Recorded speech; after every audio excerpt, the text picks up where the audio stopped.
Okay, here we go, guys. Final installment, The Fever Dream, Part 3. What are you trying to say? Why are we standing? I don't know. It's very real. Was I supposed to spend the rest of my life feeling miserable about the ways? Why are you with the show here, Connie? Why are you with me? I don't know why I'm still with you. I mean, I used to know, but I don't.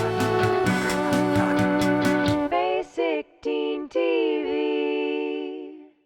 So now we're on episode 3, which is called None of the Above. And we come back to a very typical opening scene of Dawson's Creek, which is Dawson in his bedroom watching TV. But this time, it's Eve in his bedroom. So we are led to believe that they're building some sort of relationship. And what I thought was really funny was that they're watching Felicity, which is another WB show. And I looked it up because I couldn't remember when Felicity premiered. I was also a big fan of Felicity. I would like to talk about that show too. Oh, and shocker, I was not. Me neither. I've never seen a single episode. I saw like snippets of one episode. So there all I Surprise, know is that she cut her hair short, and it was like and a it big was drama. like a big controversial thing. Yeah, it was huge drama. But so I had to look it up because I didn't remember when Felicity premiered. So season 3 of Dawson's Creek premiered on September 29th, 1999.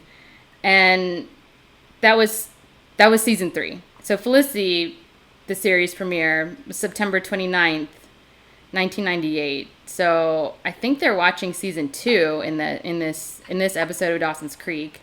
I mean, I just thought it was so weird. There's a lot of meta going on in this opening scene, talking about weird dialogue for a TV show and weird acting, just all the things that they're commenting on Felicity, I feel is a direct comment on the very show that they're acting in right then and there. They've done that before in a lot of opening scenes in Dawson's bedroom, like whatever they're watching. That is true. Or talking about like scripts that he's written or for some film. Like there's always some meta conversation about. Yeah, like Dawson is talking about how Felicity is not a valid form of television for all these various reasons. And I'm like, that is kind of probably what people think of this very show. Yeah.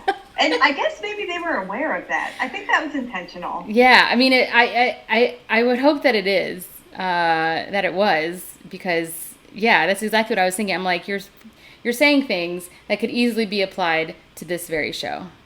Yeah. So I thought that was pretty funny. Very meta. Soup's meta. Soup's meta. But then as they're watching stuff, isn't Eve still sort of trying to fuck? Like while they're watching Felicity? I don't remember. I think she was still being seductive. And I was well, like, she's always God, seductive. Like, she's incapable of having any conversation about anything other than sex.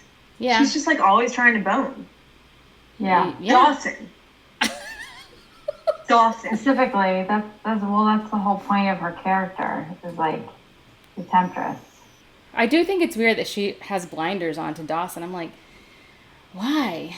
I mean, I'm exactly like you guys. Like, why Dawson? Yeah. A virgin with a thick neck and a mushroom cap haircut. You can just get any other dude. Go talk to his dad. When I listen back to this recording, I'm gonna count how many times Cindy mentions mushroom cap, haircut, and any other dude in Cape Side. Any other dong in Cape Side. Well, I just kept thinking it. I'm like, Jesus Christ, dude. Let it go with him. He's not going to want to do it tonight. And do you really... Will it be a great experience for you? Now As a woman, now that I'm looking at my notes, I do remember wondering if they have been having sex between episode 2 and episode 3, because Eve says something like, aren't we going to do it tonight? Or like what? I don't know. She says something and Dawson's like, we can't tonight or something like that. So yeah, maybe they have, but it's not said outright. I feel like clear. I feel like this show is going to make a super big deal of the moment when Dawson loses his virginity. Like they can't just slide it under the rug, like slide it under people's noses like that. Like I feel like they're really going to put it right in front of your face that Dawson's going to lose his virginity. That's true, but they made out a few times in his room. Yeah. Which is why I thought maybe it happened.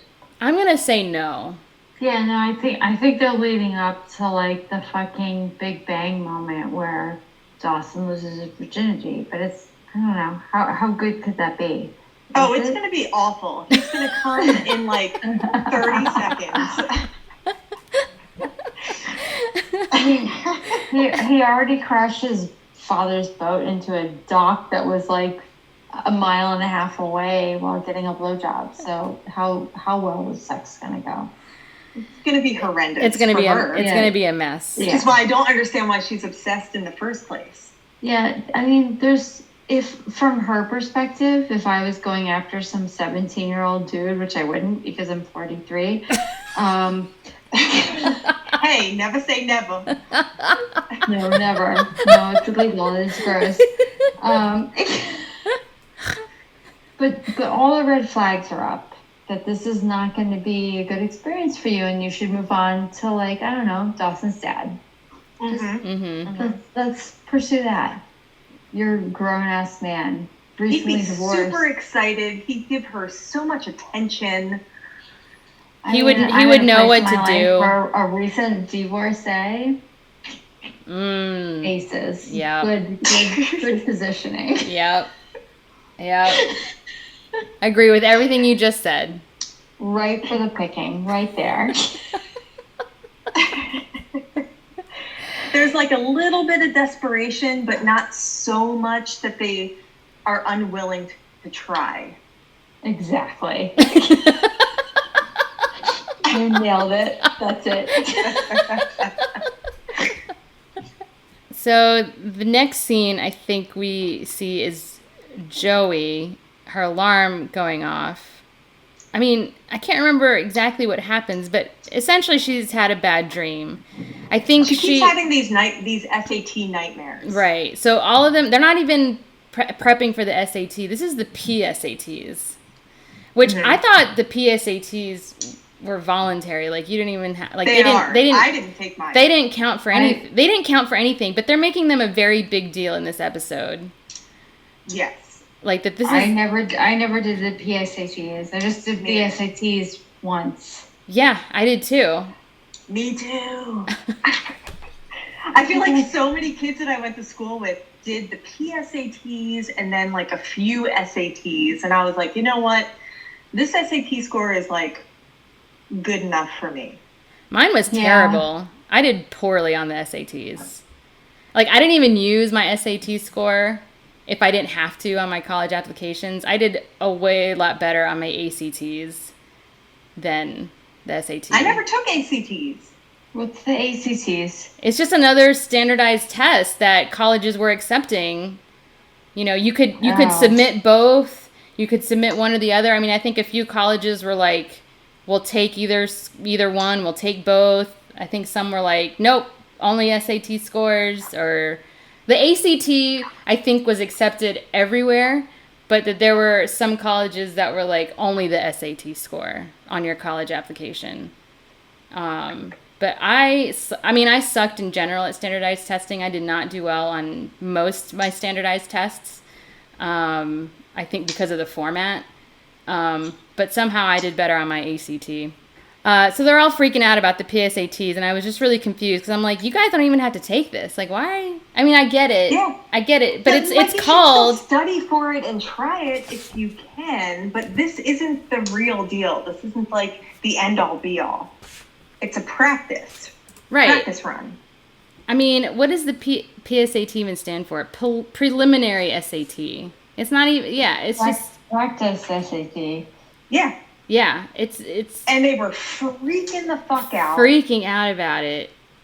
I didn't get it. And it's causing Joey to like have weird, crazy stress dreams. Yeah, she's having a lot of nightmares about it where she's locked out of the PSAT test room and she's like knocking on the window to get Dawson to come let her in. Yeah. And he won't let her in. It's like a combination of her being stressed out about how Dawson's moving away from her emotionally, and she's worried about the practice SATs. Yeah. Meanwhile, Eve, ever the temptress that she is, ever the one-sided fucking temptress character that she is, somehow, even though we still haven't established if she's actually a student or not in the school, or who she is or where she's from, exactly, produces a copy of the question answer key and just fucking puts it in Dawson's paws. well, first, before she does that, she climbs up to the window and puts an apple on the windowsill. Don't they even make... all of this. I think they made a reference to the fact that she had a biblical name a long time ago. I think maybe in episode 1. And then the apple thing. I was like, God, The apple thing. And then after the apple, she's like, I have a gift for you. And it's the answer code to the PSATs. I feel like the writers thought they were being super clever, and 20 years later, from our perspective, we're like, you guys are the fucking worst. The actual worst.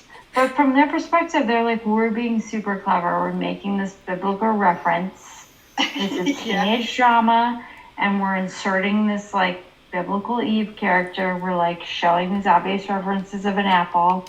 And now she's presenting herself, not only her sexuality, but the answer key to the PSATs. And Yeah. that is what this woman has to offer. Her Very- vagina, her tits, Her vagina. and the PSATs. All of which Dawson is rejecting. He's like, I don't want I you... know, and take one of the 3 options for No, fuck's he's sake. not. He is putting her off on all 3, and she's still down to clown, and I don't understand why. Because Me either. if I was a 20 to 22-year-old woman, or 18 to we don't know how old she is, or if she's an actual student, or if she's a figment of this fucking imagination, we don't have that sorted yet. But whatever she is, she's an 18 to 20-year-old woman. And she's still hanging in for the wild ride, which is Dawson's fucking existential crisis, which is what this whole show is about. And meanwhile, he takes a whole fucking copy of the PSATs that's in a manila envelope, brings it to his whole fucking crew, and is like, guys, what do I do? And everyone's like, let's fucking cheat. And he's like, no, we shouldn't. It's against everything. And then there's a fire drill. And then there's a fire drill, and they're supposed to leave everything behind, leave it as it was, like don't touch anything and just And exit. Dawson was trying to stuff it somewhere, but then Principal Green came up and saw that he was like trying to stuff things and forced him out of the room. Yeah. So Dawson left this unopened. It was an unopened manila folder with the PSAT answers inside. I don't really understand what the hang up is with cheating on this. I think I would be most concerned with Eve producing a fake PSAT answer code. Like, I'd be too afraid to trust it rather than too afraid to cheat. Does that make sense? Like, where did this come from? Who produced this? Where'd you get it? Yeah, I mean, that's the other thing. Like, is she a student? Where does she come from? Here, all of a sudden, we have this woman who Dawson has also insinuated, like, how old are you? So this is a woman who is between the age of 18 and 20, who works at a strip club, who may or may not be a senior at high school, who shows up only in, like, janitor closets wearing crop tops, who suddenly has an answer key to the PSATs. Where the fuck did she get that? Where did she get that? Yeah, I don't know if I would trust it. whose dick did she suck to get that? And why Yeah. is she giving it to Dawson? Principal Green, probably. And she's so obsessed with Dawson that she's like, here's the thing that I gave you. And of course, it again causes conflict because he leaves it on the desk. He's so like morally impacted by the fact that she's given him the answer key to a fucking practice test that he like brings it to all his friends and is like, what do we do? And then everyone is called out for their own moral dilemma. Like, you need to get into Harvard. You need to graduate high school. You need this. You need that. So everyone's tempted. And then there's a magical fire drill. They all go outside. They come back. It's gone. Which I think just to go back a little bit, I think if it weren't for Eve, because Dawson's like, I'm not going to take this. I'm not going to use it. Like, you should just take it back. And Eve's like, well, okay, fine. You can keep your morals intact, but I'm sure there's someone who could use this. And so she puts it into his head to bring it to the whole group. Like, that he needs his friends as his additional moral compass. And just, it involves them all and makes them all potentially culpable for this, you know? And he's like, what am I supposed to do here, you know? Like... Yeah, he ropes everyone else into this situation. But also, what is the culpability here? I mean, just the fact that they got caught having this in their possession, I guess I'm just confused about this whole conundrum that happens after the fire drill. So they come back, the answered code thing is gone. Right.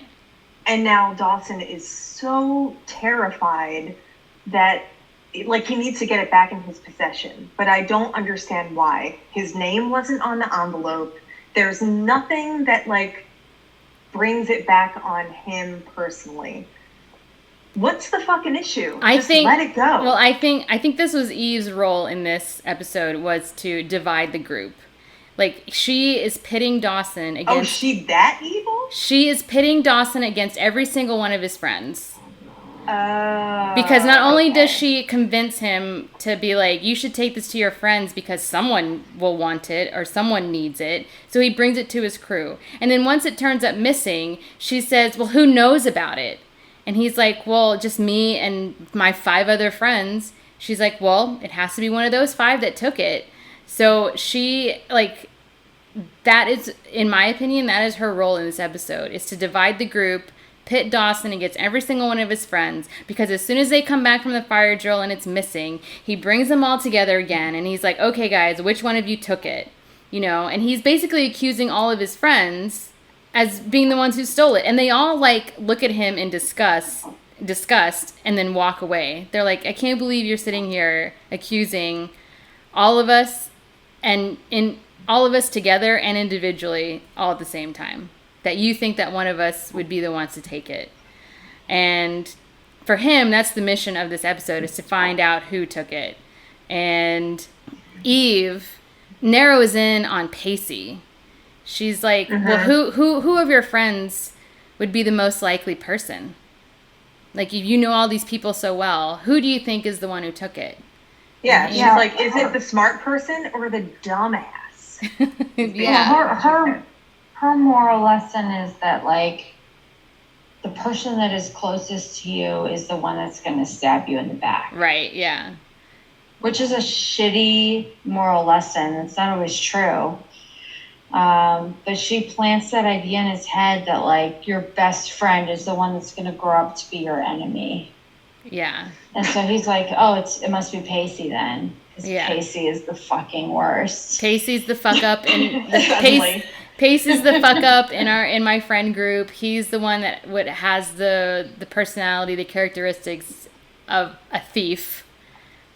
And so it must be him. Before Dawson confronts Pacey and Andy have a little interaction where she's giving all of his stuff back to him. All the gifts, all of the, the typical, like, things that you see in a breakup. Yeah, all of their mementos, she's, like, packaged in, like, a file box. And she's like, if you're going to break up with me, then, like, take all this shit back. I don't want any She's of being it. a real asshole. She's really like, if you're mean. gonna break up with me for cheating on you, then fine. Take back everything. Well, and at you the asshole. same time, she disses him. She's like, I'm not gonna allow you to like ruin my future. Like, you know, having all these memories around me is just gonna hold me back. Like, I don't need that. Like, I'm getting back to my life. I don't know. I just thought she was really mean about it. Me too. Yeah. Yeah. Yeah, she was. She was. And so that leads Pacey to get drunk, and he shows up at Joey's work drunk. Her boat. Her- Her Her boat. gas station for boats. Her boat gas station job, and I mean, they have a, you know, she tries to console him, I guess, a little bit. I like Pacey drunk. He said when he showed up at the gas station pier dock For job. boats. The gas station for boats. Yeah. Joey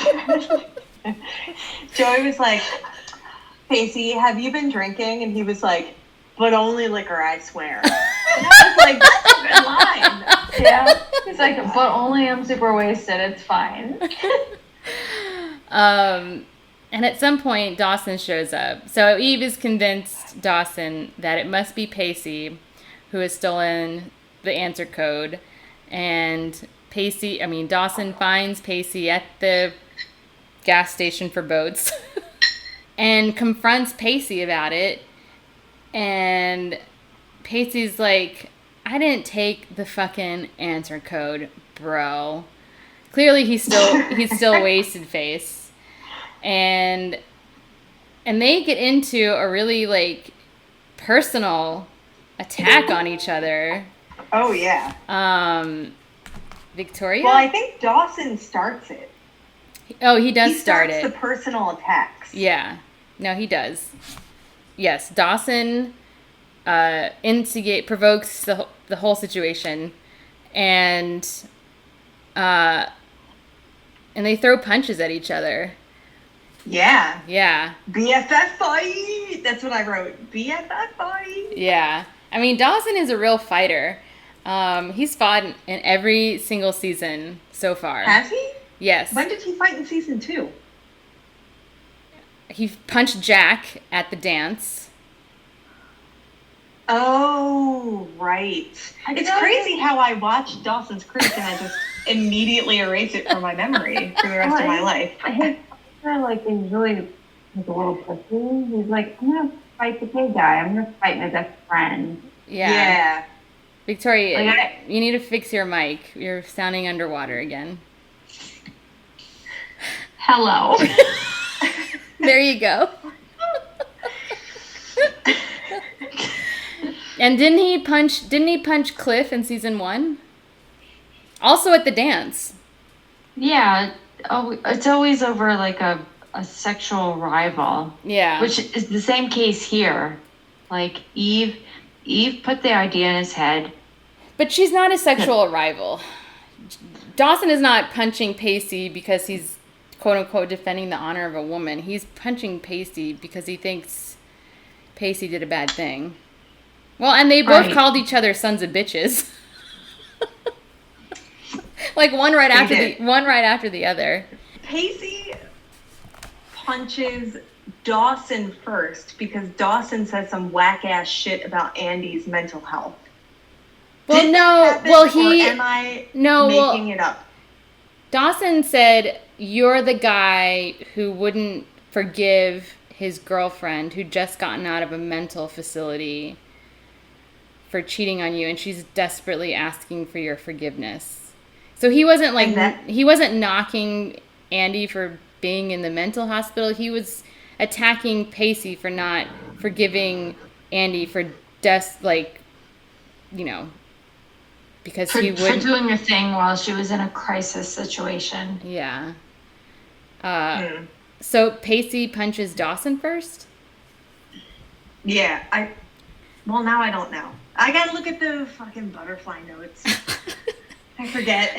I can't remember either. I thought it was, I don't think I even wrote it down though. No, I just wrote down that they like got in a fist fight Yeah. because of PSAT cheat sheet because Eve put it in his idea, in Dawson's head, that it must be his bestest, closest friend that is the one that stole it. And they got in this whole big blowout, knockdown fight. And then he got mad at Eve. He eventually comes back to her and he was like, you're like driving a stake between me and my friends. You're a fucking bitch. You did this on purpose. Yeah. That's basically what he said. And she's like, no, I just tried to fucking help you out. And why are you being such a dick? Which she has a point, and he has a point. Everyone has a point. They're all just being assholes. Just per usual, it's just a whole cast full of assholes. They're all assholes. We might as well be watching Seinfeld right now because they're all assholes. But way less funny and interesting. It's true. So I don't think we've actually talked about Rob, that's his name, Joey's boss, who... Oh, yeah, the whole sexual harassment. I mean, we mentioned him a little bit in the beginning, but he is a real, also, asshole. Like, I can't remember if it was in episode 3 or episode 2, but he, like, runs in on her changing clothes. Oh, yeah. And, like... ever since, and I'm not remembering the order of things, but I remember there was one scene where they're out on the dock, and he keeps looking down at her boobs a lot. He's just like ping-ponging from her face down to her chest, and I'm like, dude, like, stop it, gross. Like, I didn't like it. I was like, God, this guy is a creep. I picked up on that too immediately. And then there was the change scene. Yeah. Where he just like barged in and then he's like, next time I'll knock. And she was like, next time I'll lock the door. Yeah. And I was like, what?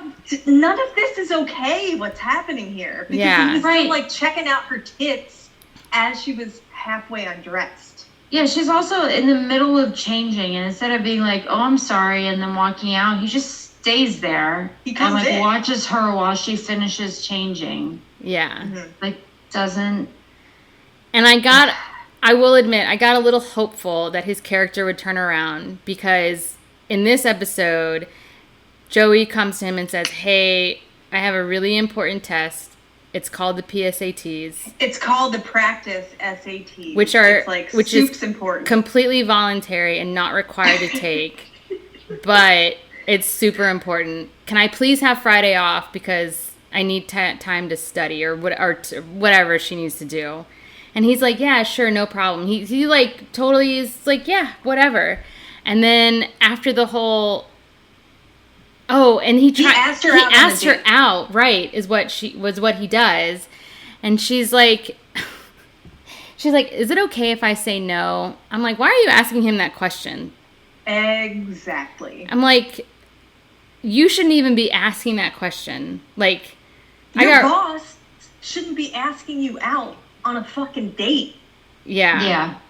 But I mean, in general, if they weren't employer and employee or boss and employee, still, like, she doesn't need to ask that question. There's so many layers here because, yeah, she shouldn't have to ask that question at all. She should just be able to say no. No. Also, your boss should never ask you out on a date. That's never appropriate for your boss to ask you out on a date. And she gives a bunch of excuses, and he hems and haws about it. And then finally she's like, can I just say no? Is that all right? And she asked that question because he is her boss. Yeah. And he's like, yeah, all right, that's fair. But then he punishes her for it later. Right, I know. And I got upset that they felt that they had to have her character ask that question. But then when he was pretty easygoing about it, I'm like, okay, maybe this Rob guy, I mean, he's a creep, but maybe he's showing signs of not being the biggest creep in the world. But then, yes, then he punishes her.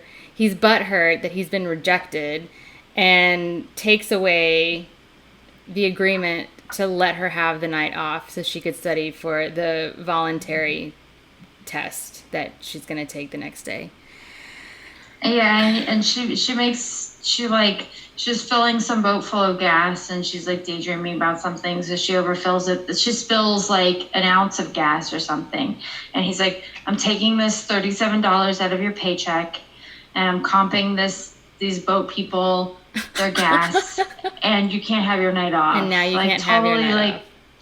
brings the hammer down on her. Yeah. Because she won't go out on a date with him. And I also don't think that was $37 worth of gas.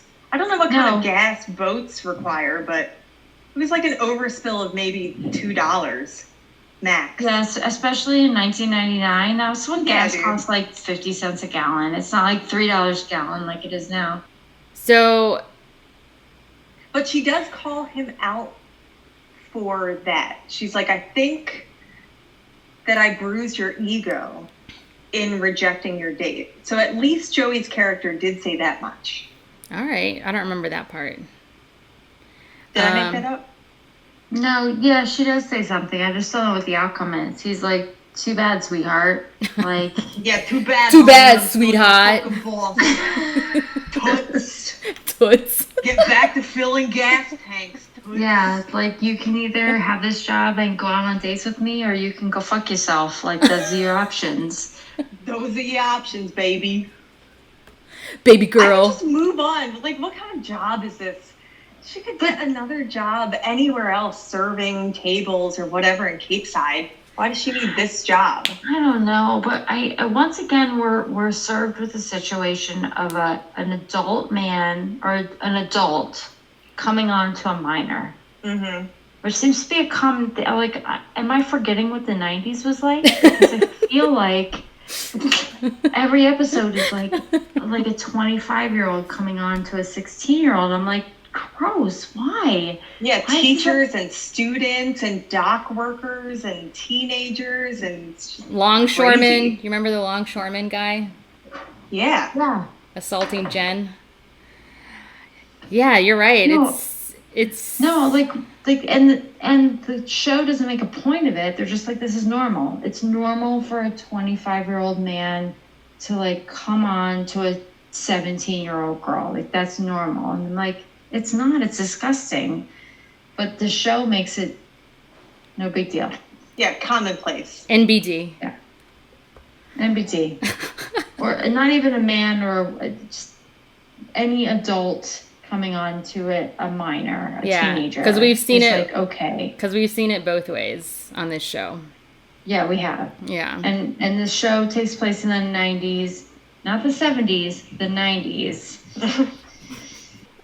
I'm just saying, in the 70s it was okay. It wasn't, but it was. I feel like in the 60s and 70s it was kind of a thing, and it wasn't like a big deal. Yeah, I remember But my I feel like mom. in the 90s it was a deal, but this show is ignoring that. Yeah. Like, all of the writers came of age in 1974, and that's what they're basing their experiences off of. And I'm like, that's incorrect, because it's the 90s, and it was a deal then, and it's an even bigger deal now. And so watching it now, I'm like, this is fucking disgusting. How was this on the WB? Dawson's Creek is a gross show. Hello, my baby. Hello, my baby. Hello, my right. That's the frog. WB frog. Yeah. That's promoting all this insanity. I can't believe we just busted out with that.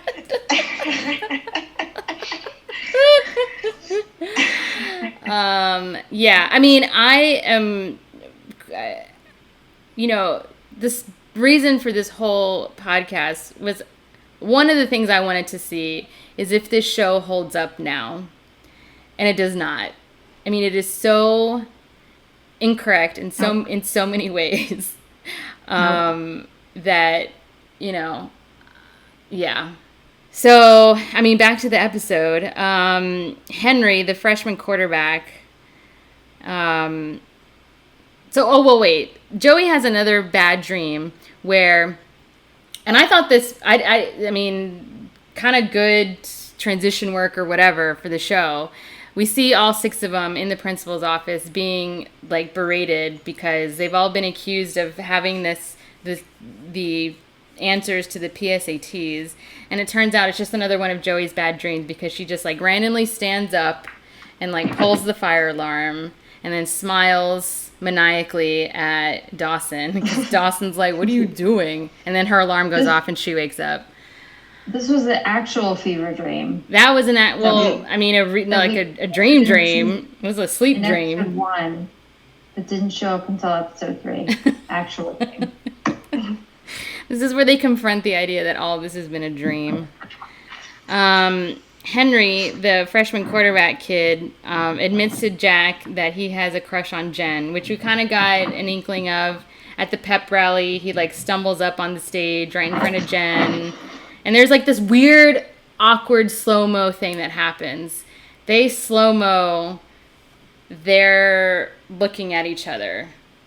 I don't know if you guys noticed it. In episode 3 or 2? Episode 2 at the pep rally. Yeah. When he they lock eyes, and then the camera work slows down. It goes into slow-mo mode, and I'm like, why? Yeah, there's like zero chemistry behind the eye lock. It's just their eye lock in slow motion. Yeah. Which is really awkward to watch. Yeah. Oh, I can't believe because I wrote this down too. Jen's hair at the pep rally, that crimped hairdo. Not a fan. Terrible. I was like, I know that crimping came back in the 90s for a hot minute, but it quickly went away, and I think that might have been why. Like, everyone saw Jen's hair crimped in Dawson's Creek, and they're like, all right, crimping's out again. No more crimping. That's what did it. She looked like a wet dog. She looked like a wet Pomeranian. She totally did. It was really bad. It was so bad. I can't believe I meant to bring that up, but... From these 3 episodes, we've had a lot of hair problems. We've had Jen's wet Pomeranian hair. We've had Andy's pigtails, little pigtails, and Eve's Guy Fieri. Well, and Dawson's mushroom cap. Oh my God! Can't believe mushroom cap. I thought that for sure was going to be on your list. I can't believe you've already forgotten. I was just thinking women only. Oh. Well, come on, Dawson. That was pretty bad. So bad. So bad. So back to episode 3. Henry admits to Jack that he's crushing on Jen really hard, and Jack's like, "Yeah, right. There's no way in hell you're gonna be able to land Jen." She's not the easiest girl in Cape Side or anything. No way you'll land Jen. She hasn't banged every dude in the school. Well, she hasn't, actually. Well, wait, maybe she has. Chris Wolf, for sure. And that time that she almost had that gangbang at the, at the party. Jack's like, yeah, Jen doesn't get fucked up every Friday and Saturday night and just bang whoever is in front of her. Good luck.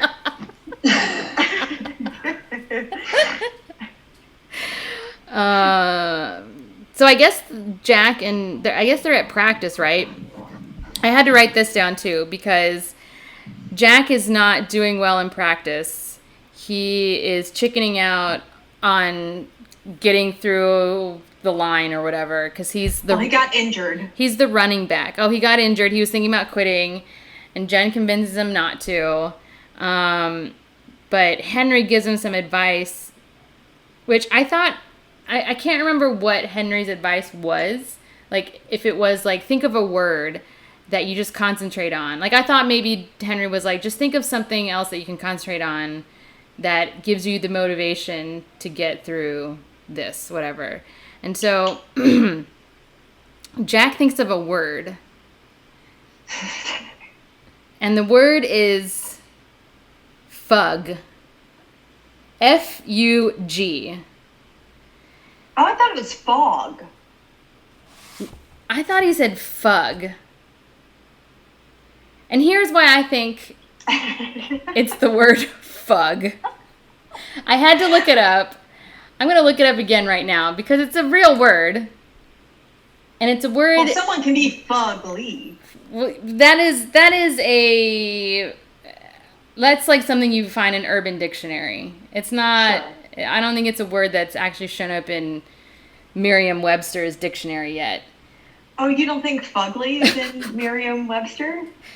I mean, it could be. It could be by now if it's, you could submit words for consideration. I think jabroni is in Merriam-Webster now. Yes, it was big news on WWE because jabroni has been accredited to Dwayne "The Rock" Johnson because he used it a lot in his ring persona. So yes, jabroni is now a word in the dictionary. But I looked up the word fug because I thought that's what he said. I could be wrong, but it's a noun that means a warm, stuffy, or smoky atmosphere in a room. So, which kind of could sound like fog. Yeah. But I thought, well, here's why I think it's fug, F-U-G, is I think the writers were trying to sneak one past the FCC, which is the commission or the organization that sets the rules and policies of what you can and cannot say on TV. And I think they were trying to sneak one past because when Jack starts saying the word fug, it sounds like fuck. Yeah. That's what I thought. I thought they were just trying to sneak one past because Jack keeps yelling it over and over again, and to me it sounded like he just kept saying fuck the whole time. Like fuck. I mean, you might be right. None of it makes sense. And also because it was a weird word. I was like, I didn't even think it was a word. I had to look it up. And even if it were fog, which is what I thought it was, that's a weird thing to say too. I'm gonna write fog, it. Fog. It even if you're saying that over and over again, it could sound like you're saying the word fuck. I'm gonna go back and watch it because I'm pretty sure he says fug. Victoria, do you remember? I don't. Thanks for your input. I'm writing it down. What does Jack actually say? Hopefully I'll remember to answer this question the next time we record. So this word obviously works for him. He says it. He's, getting through practice just fine. And I guess he's going to stay on the football team. Yeah, he's like in it to win it now. He's in it to win it. And so I think we cut to maybe the next day. They're all at school, ready to take the PSATs. And because it is voluntary, like we've mentioned, Dawson stands up and he says some line, which I guess is supposed to be meaningful. I can't remember it. But he gives the test back to Principal Green and just walks out. I was confused by this. And Pacey joins him in solidarity. So I was confused by this whole scene. Okay. Why did Dawson give up his test in the first place?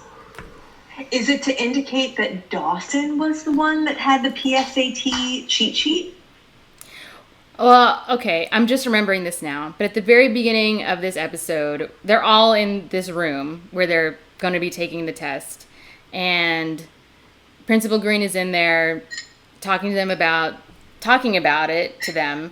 And Dawson makes some comment about how standardized tests are essentially maybe not the best way to judge a student's academic level or academic, capacity or whatever.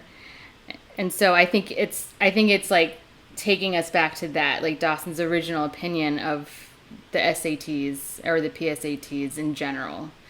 So I think maybe that, it even confused me when I was watching it because I think I forgot what he said. I do remember him saying it in the beginning of the episode and rolling my eyes because I was like, oh God, Dawson is like preaching or whatever.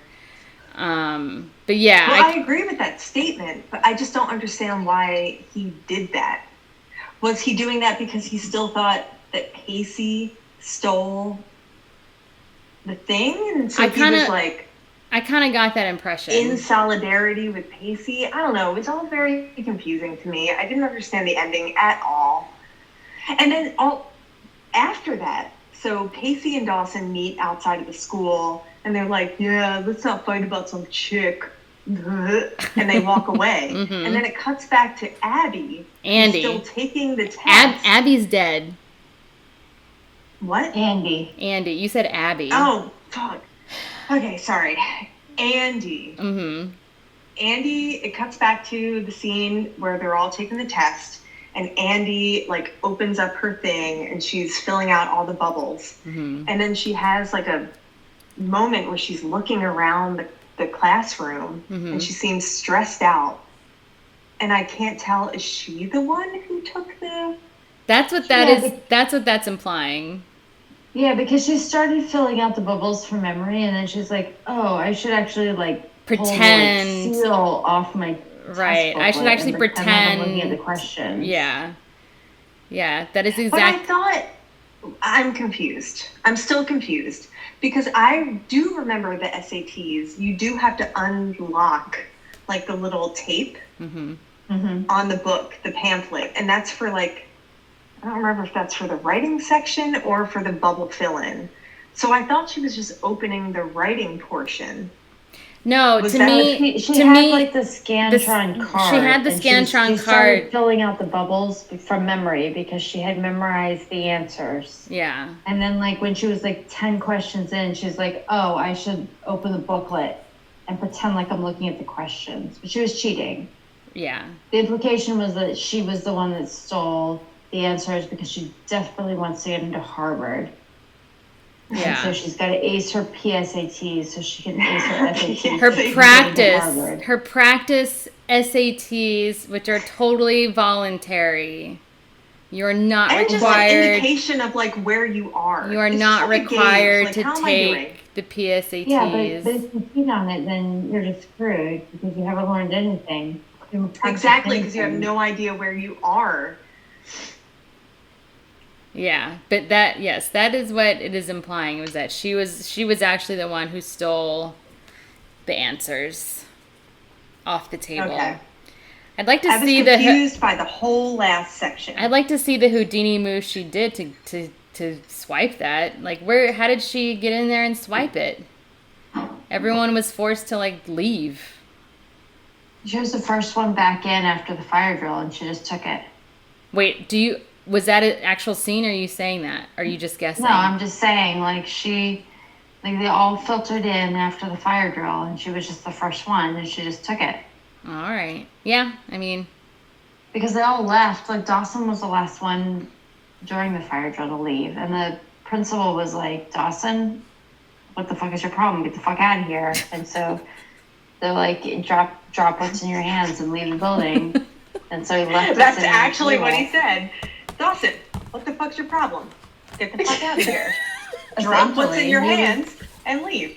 He was like, "What are you doing? Just turn around and walk out the door right now. Why are you still standing here looking at me?" Yeah. so that's how episode 3 ends. Is we're giving the impression that Andy was actually the one who stole the test. I mean, the answer code to the practice SATs. Mm-hmm. So maybe she should have stayed in that mental institution. Damn!